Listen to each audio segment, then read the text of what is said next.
Every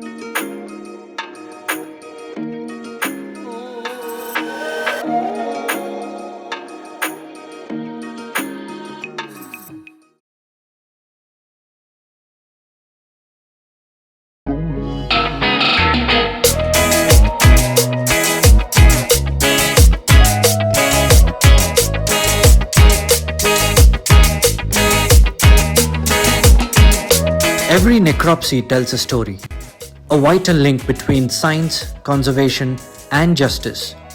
For wildlife veterinarians, a systematic postmortem is more than procedure. It's a duty to uncover truth and protect species. Join the doctor to explore the standard protocols and significance of necropsy in wildlife conservation and legal complaints. Today we will be seeing another important area that we always face a lot of challenges. It is nothing but necropsy or even post-mortem examination and carcass disposal. So every wildlife veterinarian will always have this particular challenge whenever they were called for post-mortem examination or when they are going to conduct a post-mortem examination. We will always have the inquisitiveness and also to understand and identify the cause of death. So when it comes to post-mortem examination and carcass disposal of Indian wildlife species, and they are always critical components of veterinary management, ensuring disease surveillance, identifying cause of mortality, and preventing disease transmission.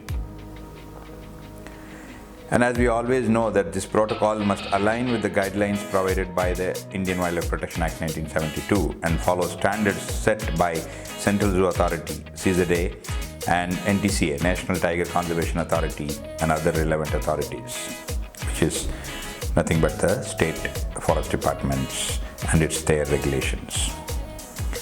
The objective of the wildlife postmortem examination is to determine the cause of death, whether it is natural, infectious, traumatic, or anthropogenic. And also to detect zoonotic diseases, example like tuberculosis, rabies, anthrax, is one of the main objectives of the postmortem examination. So conducting disease surveillance to monitor wildlife health and prevent outbreaks. When it comes to even free-ranging animals, it is very, very important to monitor the disease surveillance and the other wildlife health within that particular sanctuary or national park or within the premises of the captive facility. Collect evidences for legal cases, like we already discussed a lot about veterinary cases, and when it comes to a poaching, poisoning or conflict cases, then we need to ensure that the evidences are collected for legal proceedings. And guiding future health management strategies for captive and free-ranging wildlife is another important objective of this conducting postmortem, because by ensuring the cause of death or the prevalence or even the distribution of the lesions and the reason for the death, whether it is toxic or conflict or inadequate food resources or the hierarchy issues within the species. So all those things give a nice guide or even guidelines for the health management strategies for captive or free-ranging wildlife for the future. The general principles of wildlife postmortem goes in this way. The first and foremost thing is the permission. As we all know that all the wild animal belongs to the government, and we need to obtain approval from the Chief Wildlife Warden. He is the ultimate authority as per the Wildlife Protection Act. So the state highest officer in our country is Chief Wildlife Warden, and he has to be given approval before we conduct the postmortem. And the location. Many a times the postmortem will be conducted at the field or any other dedicated facilities like zoo, hospital or rescue center or in the field. It has to be identified and then ensure that location is appropriate for conducting the postmortem examination. And the other important point is a qualified wildlife veterinarian must lead the examination assisted by the trained staff, because it's a kind of very sensitive matter when it comes to postmortem examination, so it has to be done by a qualified wildlife veterinarian. And of course, as we all know, that biosecurity measures has to be appropriately followed, like personal protective equipments, gloves, mask, coveralls and boots to prevent zoonotic risk. And as we always emphasize on documentation, record keeping is the very important area of the PM examination. That gives a lot of insight information, and it is easy to correlate the symptom or even the grass lesions when we get histopathological lesions to conclude the probable cause of mortality or the ailment of this particular individual who has lost the life. So of course, in the documentation we start from the species, the gender, age, body condition, location, date and time of death, observation and findings. So in addition to this, all sample collections, whatever the samples collected, the biological samples collected for histopathology or microbiology, virology, toxicology or genetic analysis. So the sample collection is also a part of the postmortem examination, and ensure that the sample collections are done appropriately as per the standard operating protocol with the relevant preservatives and the amount of preservative, and all the protocols to be collection of this sample in an appropriate medium depends on your target test, like whether it is toxicological or virological or bacteriological. So it depends on that. Our sample collection has to be appropriate, because many a times we always heard and we always face that when the sample reaches the particular laboratory, and most of the time it gives a result saying that the samples were collected inappropriately, or the samples sent are not fit for processing. So such kind of things disappoints us, and many a times even wildlife veterinarians are helpless, because these postmortem was conducted much later after the animal lost their life, and sometimes it putrefies, and then sometimes it was mauled and or even disturbed by many other scavengers, and ultimately the sample will not be an appropriate item or even appropriate biological representative to diagnose the disease or even to identify the cause of death. So these are all the challenges we always face. But when the condition is appropriate, and if the conduction of the postmortem is on time, I mean, whether it is towards the rigor mortis set-in or the climate or even an open area or even a closed setup, if the carcass was presented appropriately, then definitely the sample collection should be successfully done, and then it should be appropriately done, and the lab should never say mentioning or never disappoint us by saying the samples are not fit to be processed. So that is one of the important area of this postmortem procedure. And the protocol always starts from the pre-examination protocol, like ensuring biosecurity, disinfecting the equipments and postmortem area, and use of disposable PPEs to minimize contamination, and identification of the species, and tag the carcass if required, because sometimes if it is multiple carcasses, like if it is a natural calamity or even mass mortality of any migratory birds or even native birds, we need to identify individual carcasses through tagging them appropriately, so that we know the recording of individual findings can be done appropriately in order to achieve the cause of the death, or even to make the samples were collected appropriately. So the individual identification of the carcass is necessary, and of course the documentation of the animal's details like origin, health history and the previous ailments and the treatments should also be documented. And photography, of course, as we already discussed, that taking appropriate photographs of the animal position, like external injuries or abnormalities for records and legal evidences are primarily important. And the second procedure of postmortem examination is the external examination. So once the place and the animals are identified properly, then the external examination of the carcass is very important, like physical parameters, body weight, length, girth. So these are all like making Panchnama or even the death record is one of the important role for both the forest department officials as well as the veterinarians. So it has to be followed meticulously so that there won't be any legal complication if the animal belongs to a schedule 1 or 2 animal. So even though if they are not belongs to any of these schedule, the protocol has to be followed, and then it starts with an external examination like external injuries, abnormal discharges, blood, mucus or feces, skin lesions like ectoparasites or swellings or abscess, etc.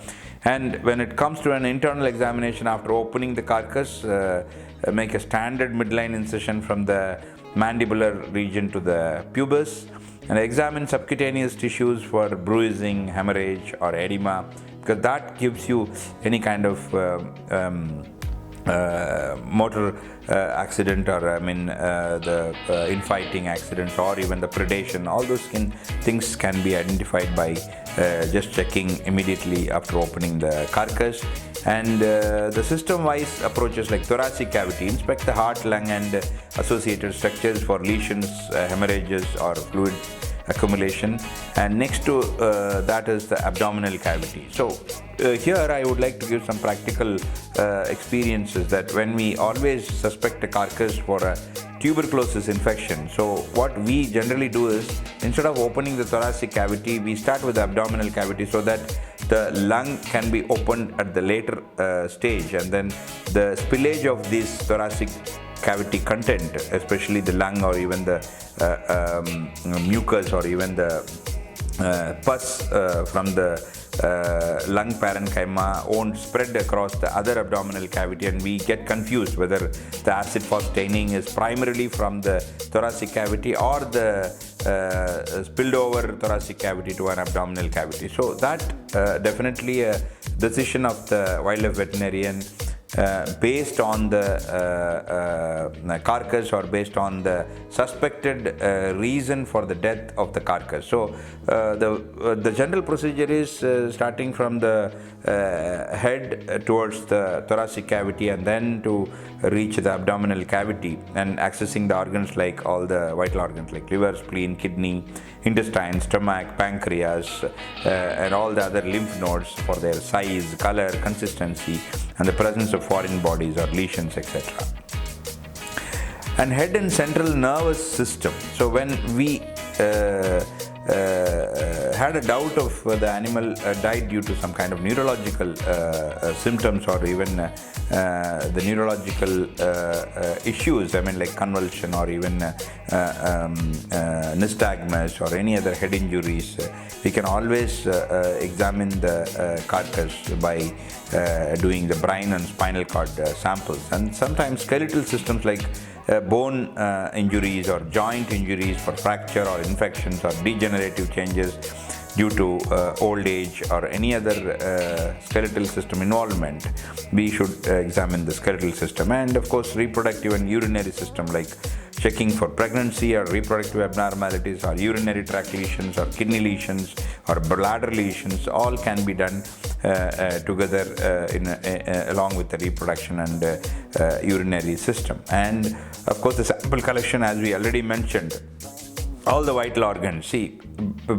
I can definitely tell you that the number of samples from each dead bear usually be around 60 to 70 samples. So can you imagine, there are multiple options in order to achieve a proper sample collection and then come to a conclusion of various organs involvement when we are concluding a particular disease was the reason for the death of the animal.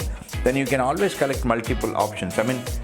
We were very well aware that these dancing sloth bears have primarily died due to the pulmonary tuberculosis, and many a times they die because of liver carcinomas. As soon as you cut open and then you see the body cavity is filled with serocell or even serosanguinous fluids, and even if the thoracic cavity is cut open and then you see liters of pus coming out of the lung parenchyma, don't conclude that a TB case and then stop continuing the postmortem. So in my strong opinion and recommendation, complete the procedure of the postmortem and examine each and every vital organ in addition to all the lymph nodes and other structural tissues like even bladder and also the intestine and mesentery.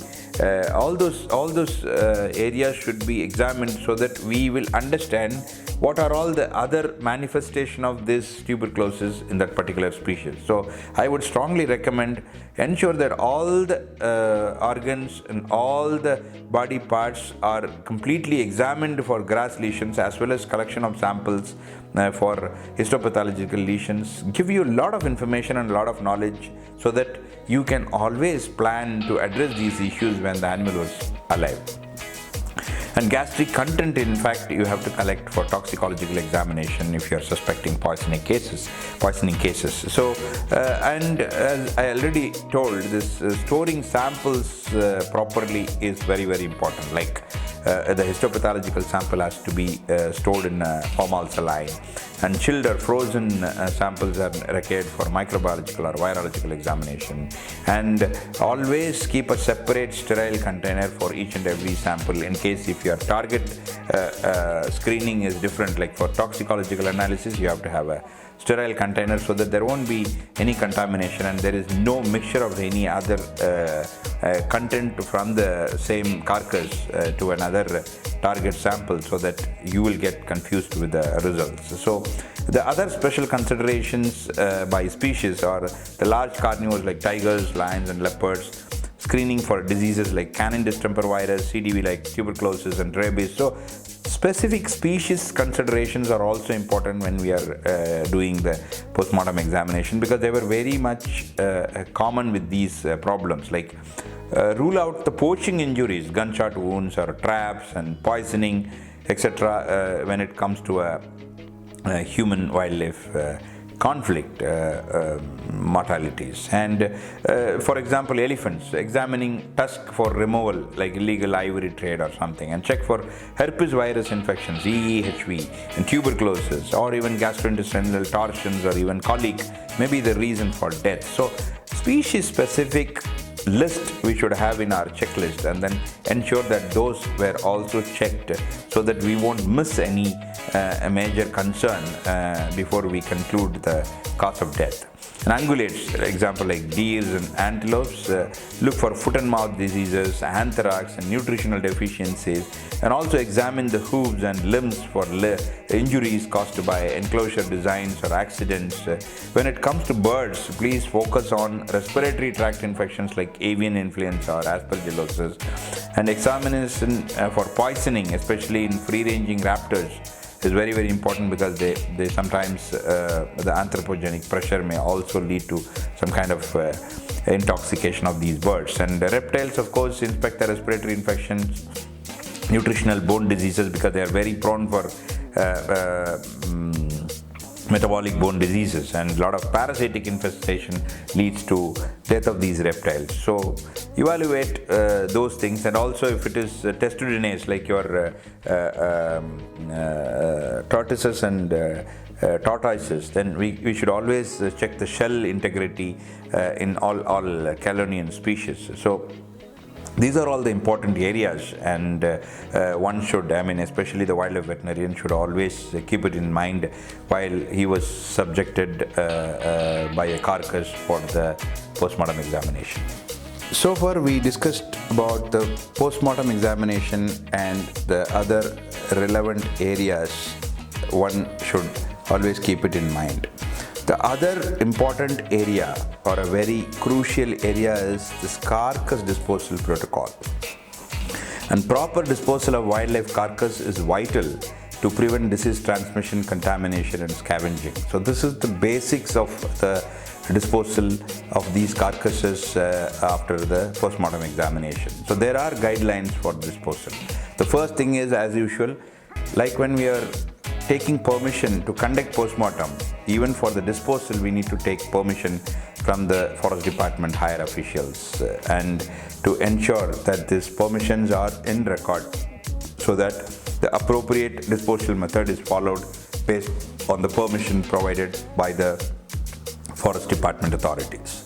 Primarily, we follow incineration method because as we know that the Schedule 1 animals and Schedule 2 animals needs to be incinerated, and always this is a preferred method for disposal of carcass, especially for infectious diseases, irrespective of their schedule.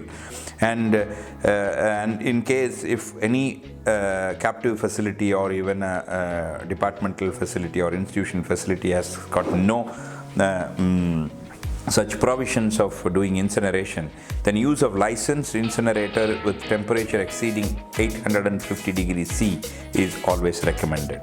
And the other mode of disposal is deep burial.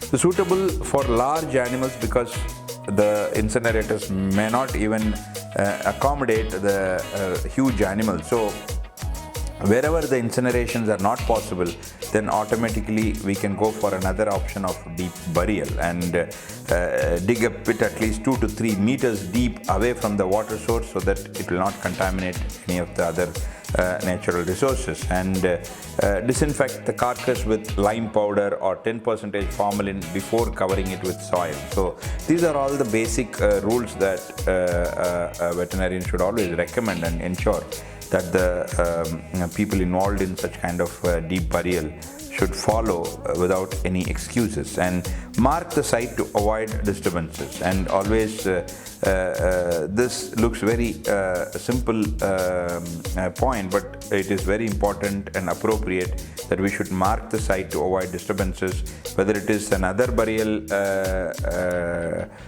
ditch or sometimes the scavengers start digging it. So that's why the minimum depth of 2 to 3 meters is always recommended so that this predations or even any other scavenging disturbances can be avoided.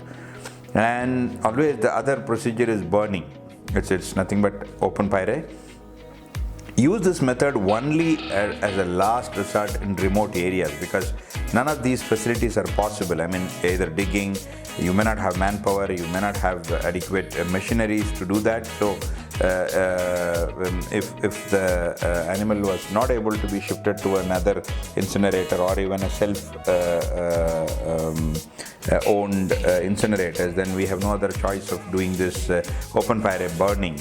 That has to be, as I said, has to be the last resort in remote areas, and we should follow the local guidelines because sometimes it will create some kind of fire hazards, and environmental pollution, and also sometimes it leads to forest fire or something. So we need to be very careful and then make an adequate preventive measures in case if we are doing a open firing disposal method, and disinfecting the site thoroughly with the appropriate disinfectant chemicals, and includes not only the area and also the instrument and the personnel should also be disinfected appropriately. And then we have to dispose even the personal protective equipments also very safely so that it will not contaminate any of this natural resources or even the other animals living in the same habitat. The other disposal criteria is following the legal and administrative procedures, and also reporting to the legal and administrative sectors. So preparing a detailed postmortem report with findings, photographs and samples collected should be submitted to the Chief Wildlife Warden or the Field Director of the protected area. And in addition to that, sometimes these reports should be given to the authorities like NTCA for tigers, or even for Central Zoo Authority for any captive wild animal, in order to maintain a record and then ensure that the procedure was followed as per the standard protocol. So this sometimes leads to the information to be given to the veterinary department if any of these animals, or even the post-mortem conducted animals, are died due to contagious disease like anthrax or rabies, so that this buffer vaccination can be taken care by the veterinary department of this particular jurisdiction, to ensure is there any spillover between the domestic animal to wild, or to protect the domestic animals from the wild animal which are living in the fringe of the forest. So in both the way, it is very important, and we need to notify such kind of contagious diseases to the state veterinary department. And to conclude this as a whole, like post-mortem and the disposal of the carcass, so it is important to obtain permission and ensure the biosecurity measures are followed, and we need to conduct external and internal examination systematically and scientifically, and collect and store samples for further diagnostics, so that we won't miss any of those deadly issues, or even an underlying cause of this illness, or even the cause of death. And disposing the carcass safely via incineration or burial is another important aspect of this PM and carcass disposal. And the final point is this preparation and submitting a detailed post-mortem report to the authorities only gives a completion of this post-mortem and the disposal of the carcasses. So by following these standardized post-mortem and disposal protocols, veterinary professionals can ensure accurate diagnosis, control disease spread, and support legal investigations in captive or free-ranging Indian wildlife, in order to achieve a broader sense of wildlife conservation and disease management.